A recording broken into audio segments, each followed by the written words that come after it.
যে পুরনো ঢাকায় যে ঘটনাটি ঘটে গেছে, যে ছেলেটি মারা গেছে বরঞ্চ তার সাথে হয়তো যুবদলের সম্পর্ক আছে, কিন্তু যে খুন করছে বা যে হত্যা করছে তাকে তো অন্য জায়গা থেকে, আমরা যেটা খবর পেয়েছি, অন্য জায়গা থেকে নিয়ে আসা হয়েছে। তাকে তাকে ধরা হচ্ছে না। ধরা হলো, অন্যদেরকে অ্যারেস্ট করা হলো, তাকে ধরা হচ্ছে না।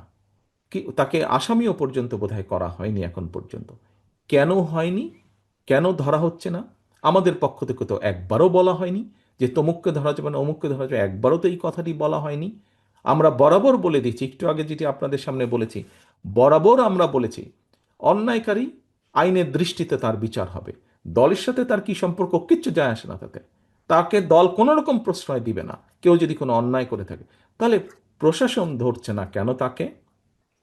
আমাদের এখানে রিজভী আহমেদ সাহেব পরিষ্কার বলেছেন, দলীয় অবস্থান থেকে আমাদের যা যা করা প্রয়োজন, আমরা প্রত্যেকটি যেটি যেটি জেনেছি, তদন্তের পরে যাদের যাদের সম্পর্কে প্রমাণিত হয়েছে অভিযোগ, আমরা আমাদের দলীয় অবস্থান থেকে তাদের বিরুদ্ধে ব্যবস্থা গ্রহণ করেছি। আইন শৃঙ্খলা বাহিনী কেন তাহলে বসে আছে? আইন শৃঙ্খলা বাহিনীকে চালায় কে? বিএনপি তো চালায় না, চালাচ্ছে তো সরকার। তাহলে সরকার কেন ব্যবস্থা নিচ্ছে না তাদের বিরুদ্ধে? সেটি দলেরই হোক বা সেটি অন্য কোনো লোকই হোক, কেন ব্যবস্থা নিচ্ছে না?